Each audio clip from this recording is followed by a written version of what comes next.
Joyous day, Spurts!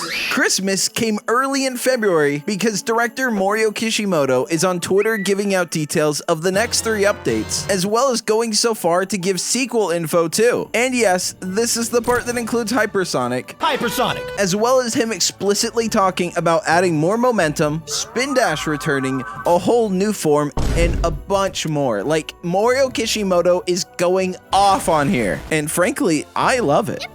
Now, I'm going to be going through these tweets in chronological order as that makes the most sense, and I'm obviously only going to be reading out the ones with interesting or new information, as my man is literally tweeting like a bored 14-year-old on summer break. So there was a lot to sift through. But first, before we get into it, you are hypnotized and under my control. And under that control, you're gonna drop a like and subscribe, as it's a smart thing to do. And you're also gonna double check you're subbed because you might think you're subscribed, but YouTube just randomly unsubs, so you might not even be. And if I'm gonna be honest with you, a life not subscribed to the Sonic Show is not a life worth living. I'd even argue Sonic news comes above most of your quote-unquote essential needs. All right, that aside, let's get into it. Hey, yo, it's the Sonic Show. Hey, yo, it's the Sonic Show. So, beginning with the first tweet, Kishimoto touches on the difficulty across the open zones and cyberspace. And this is a big one because this is something that by his wording, I think we will see in an update, and we don't have to wait for a sequel to play. So he writes, "We prepared a difficulty level selection for users who want a wide range of difficulty levels, but it didn't work well in cyberspace. We will work on this as a future issue." And this is so true, King. Cyberspace difficulty was generally easy, and when it wasn't, it was random and not difficult for the right reasons. The difficulty is avoiding the game's mechanics to go faster. So I think it's great to see him just addressing these topics head on. But back to the confirm wagon, that's right, another one, and this one pushes the Evangelion vibes even further. So in case you don't know, Giganto, the first Titan, is design-wise very similar to the mass-produced Evas, which are pictured here, and someone sends Kishimoto this photo here, which causes him to respond with, "Yes, I was definitely planning a stage where the unfinished mass-produced Giganto were left unattended." And oh my god, that would have been so cool to see a factory of unfinished Gigantos that you have to fight. Giganto himself is already inspired by Evangelion stuff. There is tons of Evangelion influence riddled all over Frontiers, and that's not a bad thing. Next, one issue many people had is the platforms feeling pasted into the environment and out of place in the tone of the world. To which Kishimoto writes, "As you pointed out, I also think that if you can incorporate the platform section into the landscape itself, you'll be able to submit a great landscape. In the next work, we will address this issue as well." And dude, this is W's on W's. I can't even believe this is coming from the same Sonic team. Like, what are the odds that Izuka's actually running this Twitter account? Because this is a complete 180 from any way any of Sonic team has behaved. And again, this is not a bad thing. I love this so much. Next, Kishimoto goes on to also apologize for the pinball section, while at the same time owning those who are no good at pinball with, "I should have made the pinball clear score lower in the difficulty settings. Sorry. If you're stuck for 2 hours, all the fall prevention bumpers should be working. Please be aware." Which, in case you don't get it, he's literally saying, if you're stuck for 2 hours, it should be working as there's no reported issues. So maybe the number's just too high for the dumbass North American audience. I don't know, but get good, and the next title, I'll make it better. Thank you, based Sigma male Mario Kishimoto. We support you in your drive to make Sonic Team great again. Something that's happening successfully. And speaking of redemption,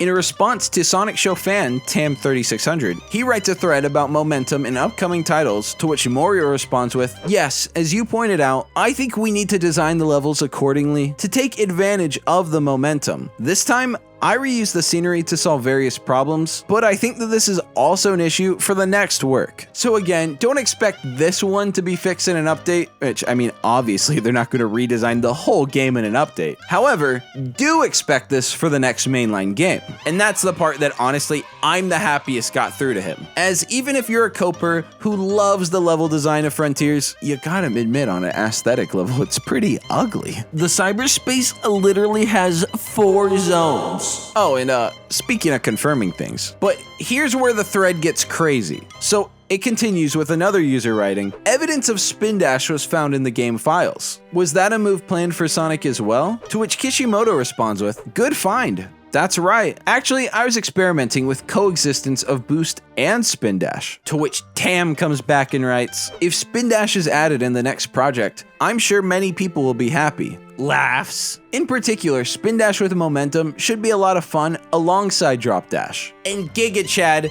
new Lord of Sonic, Morio Kishimoto, again responds with, Spindash during production could not differentiate the action just by moving the boost round. However, now that I've heard everyone's opinions, I'm convinced that Spindash's momentum can differentiate it from the boost. So if I get the chance, I'll try it again. And do you hear it? All the adventure fans are rock hard right now. I can hear the sound from miles away. And yes, I'm one of them. Next, he acknowledges people like me. Don't tell anyone, it's a big secret, but I hate almost all the recent 3D Sonic games. So he just randomly gives his opinion as to how he could create something as good as Frontiers, writing, by creating these two titles, Sonic Lost World and Sonic Forces, I was able to find a reason why Sonic Frontiers was worth making. If these two titles weren't produced, Sonic Frontiers would have never been. So while I'm not a fan of either one, in fact, I've never even touched Lost World, this shows that, like how all the bad things in your life are necessary to build your character, these two god-awful Sonic games must exist for this new era of really good games to sprout.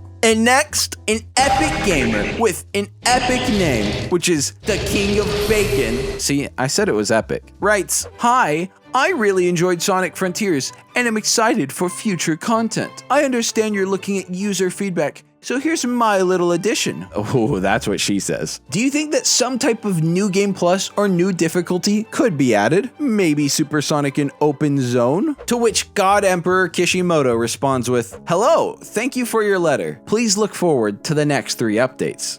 Ooh.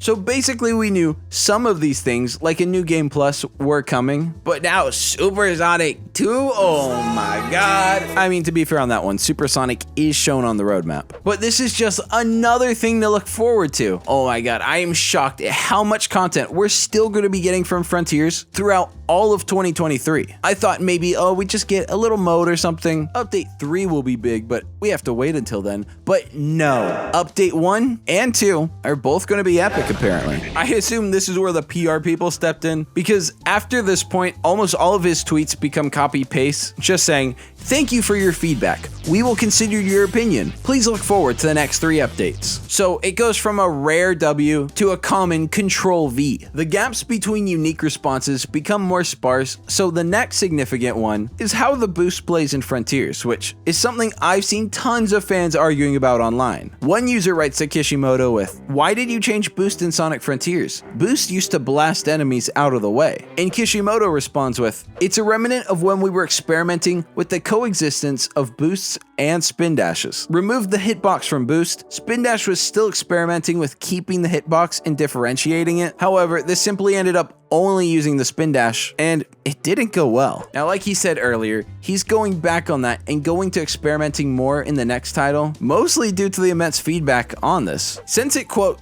didn't work well, and I can see why here, I'm really excited to see him take these opinions and work it back into the next title. Many comments I'm seeing are pointing out that spin dash and boost are essentially the same. Why would you even need it? And they're actually right, which is exactly why it was removed. So obviously with it returning, they're both going to be adjusted to serve totally different functions from one another. Next, he goes into another thing that frankly didn't work well. The one we all know is the camera. Now, a user created a document going over the many flaws with it, something I totally agree with and think the game would have been received at least 30% better if the camera was entirely redone across not just the open zone, but cyberspace too. And Kishimoto responds to this with, thank you for your detailed report, and thank you again for translating it into Japanese. Which, by the way, he thanks everyone for translating, so I want all of you guys to thank me for translating every tweet. You know what? You're welcome. In order to express Sonic's sense of speed with the camera, it surpasses past titles, so we remade it each time, including the player's behavior. But unfortunately, they were still issues. Your opinion was very helpful. I don't really know what that means, because actually the problem with the camera was that it wasn't unique every time. Next, another thing I think is super interesting is a user makes a tweet writing, "Some fans wondered if Sega really lost the code for boost games like Sonic Unleashed. Many fans believe these games have better physics and controls than Sonic Frontiers Cyberspace. Many fans believe that this would have enhanced the experience of Cyberspace and Sonic Frontiers, or it is hopefully used in the next Sonic game if it has boost stages. If you read this, then thank you very much." And Kishimoto responds with, "Thank you for your feedback. As you pointed out, we think there are issues with Sonic's operability in Cyberspace. We will take your comments into consideration. Remember when we talked about Frontier's new ending? It was a while ago, even longer for me recording this. But this gets continued even more in the next tweet with the specifics about it after. But a user writes, "So I was listening to the end dialogue from the Sonic Frontiers final boss you get on hard mode, and what exactly is Sonic Team cooking?" With the significant voice clips from it being these. My captors bent time and space. My captors built a whole reality to contain me. My captors burned their souls away to fuel their engines. And you? You glitter. You fly about me like a gnat. I am inevitable. I cannot be denied. You strike this incarnation with all your might. It changes nothing. And it gets quote tweeted with someone asking Kishimoto, "I've always wondered why the end calls themselves avatars in their final speech." You ever wonder what the bottom of an avatar shoe looks like? Well, bam! There it is. Does this mean that the main body of the end is in another location and may reveal its true form in future games and upcoming DLC? To which Kishimoto responds saying, "Yes, if there is an opportunity in the future, I would like to talk about what the end is in the game." So again, I do think he wants to cover this story, but if it doesn't happen in a game, it's going to be in some external media like an animation or even a comic. Potentially even just from his mouth to an interviewer or even Twitter. Now regardless, we aren't done confirming things. That's right, I'm gonna paint the word all over the title and thumbnail, and there's nothing you can do about it. Now, it doesn't translate right, but a user named Ansoni Ray asked Kishimoto about Hypersonic, something everyone wanted to know about, and it's bittersweet news. So Kishimoto replies with, "I heard in past interviews that Hypersonic was sealed, so I think it will be difficult to revive it. However, as you pointed out, I think something equivalent to Hypersonic could provide a more spectacular experience." And this means that he's very aware of the feedback from the lackluster ending Frontiers had, cough cough, no cyber form, and is going to add a new Sonic form in the next title or even update. Something that I think most fans will explode in excitement when they see. However, speaking of things you can't currently see, Kishimoto next responds to an unused QTE for Supreme that was discovered in the files and put back in. And while definitely cool, it's also definitely unfinished, as you'll see in a second.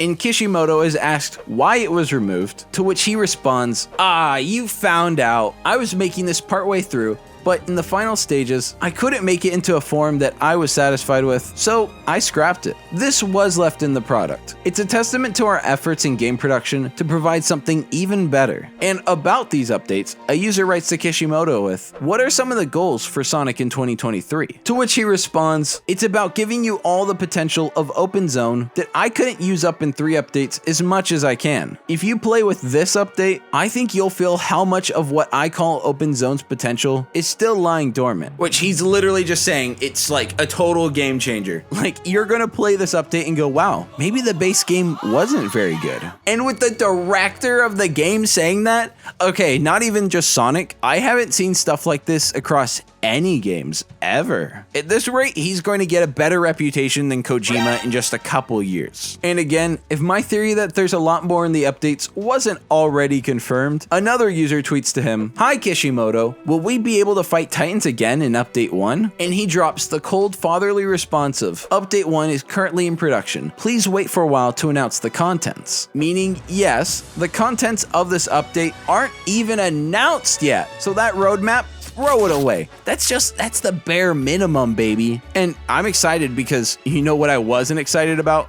That roadmap. It was mostly like generic features that should have been in the game from the beginning. It's like when you get the tiny spoon to taste a flavor of ice cream. Sure, you can taste any flavor, but you don't get to taste it with the toppings or fruit or whatever sick ingredients you guys put on ice cream. The point is, we still don't know the full length of the contents in even the first update. Nonetheless, the other two, which are supposedly both bigger than the first one. And the dates are moving quickly because Kishimoto starts giving shorter and less personal responses, but this changes by him making a 3-reply combo chain to a post saying, "Hi Kishimoto-san, I had some questions for you about game development and design. With the perspective as a director, what are your thoughts on the evolution of Sonic's game design? Are you a fan of balance or fun in the games you play?" To which he drops his first response saying, "I've never been conscious of the evolution of game design in the titles I've created so far." Which, I mean, that explains Lost World. "At that time, I was always thinking about doing my best. However, this time, I made it with clear awareness of the evolution of Sonic games." Then he follows this up with round 2 saying, "This is because I felt that there was a limit to meeting everyone's expectations, even if I did my best within the framework of a stage-clearing action game. I believe that Sonic games are positioned as a counter title to the orthodox stage-clearing type action games." And before you can even think about what this industry expert is saying, what does this mean? He hits you with a round 3 saying, "It's Sonic Frontiers that gave evolution to bring the counter title to the middle." And I read that last one as saying Sonic Frontiers is an evolution of the formula that attempts to find a middle ground hybrid of the many formats 3D Sonic has successfully gone through. Well, success being a subjective term. And some of these formulas, like Lost Worlds, were less successful and likely to never be attempted again. But that's not just my opinion, it's actually backed up by Kishimoto, who responds to a tweet saying, "Hello, I would like to ask about Sonic Lost World. The gameplay and game design are similar to Mario Galaxy. Did the idea come from Nintendo or Sonic team?" And he answers this super bluntly with, "Sonic Lost World has become a cylindrical course as a way to make the course width infinite in order to increase the freedom of running more than the course type stage. It ended up being something similar to Mario Galaxy though." Then he follows himself up with, "However, at this point, I haven't thought of an open zone, so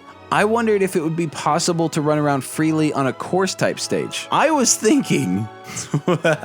And the open zone has obviously been received better than Sonic Lost World's, dollar store Mario Galaxy format. And I know that's something everyone says about Lost World, but to hear the director acknowledge that is pretty refreshing. This honesty and transparency is not just surprising, but really appreciated. Next, let's get a bit more into the update. Kishimoto gets asked, "Hello, let me ask you about the Sonic Frontiers update. Will the DLC be woven into the main campaign, or will it be accessed through a separate in-game menu, like the DLC levels in Sonic Unleashed? I honestly wish it's the former." To which Kishimoto just directly answers with, "There are former and latter patterns depending on the content. I also like the former, but depending on the contents, it's a game. So if you make it into the main campaign, the worldview doesn't match, but it's attractive as a game." So while the idea of having them separate is cool and it has its own charm, for a more action game focused on looking at the roots of what makes Sonic fun, something that's essential to saving the franchise, whatever makes this game feel more fleshed out and complete is what I'm on the team of. And with all these posts, it genuinely feels like Morio Kishimoto is on the same team as me. Like, this next one is by far the biggest giveaway. It's something so wild that I think we're all going to be excited to see this get confirmed. So a user writes, "I know it's hard to keep track of the many comments we've received, but is there anything specific you'd like to see covered in your next open zone entry?" And he begins his response with the same old, "Thank you very much for your feedback. It has helped me a lot in planning my next project." And he didn't give any opinion here yet, but I want to point out that he says in a past tense, it's been useful. It has helped me. And they weren't even writing an opinion, so I assume this is a user he's familiar with, but Kishimoto continues his response saying, and this one's actually crazy, "Regarding the opinions that we are paying particular attention to, we are thinking of working on them as soon as possible by secretly prototyping and testing them in the update without waiting for the next game." So yeah, these updates are 100% confirmed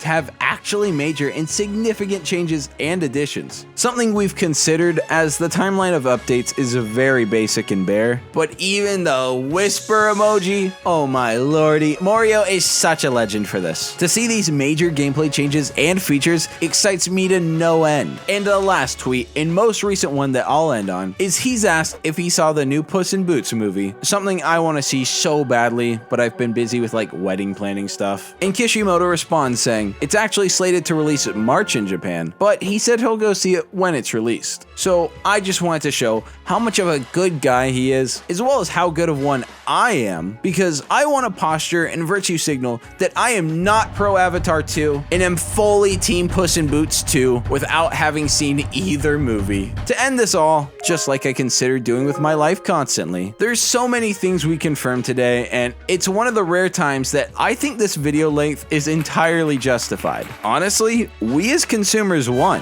After Sonic Movie 1 caved into pressure and saw immense reward based on that, it seems they're applying that same feedback here, and just like Sonic Movie 1, it seems to be working. Like how he stated, there's only 200 playtesters on the original one. That's insane to me. That might sound like a lot to you, but that's a very small number. The opinions we're getting now, based on the feedback, are far more valuable than all of those combined could have been. So, tons to look forward to. I've been procrastinating the Sonic Awards. Oh, Sam procrastinates, but see, yeah, I hate my life. But at least I recorded you guys a video, right? And if you're hearing this, you made it this far. You're one of the lucky few. Thank you. Double check you're subbed. Drop a like if you liked. In this video, it's over. Peace. Bye.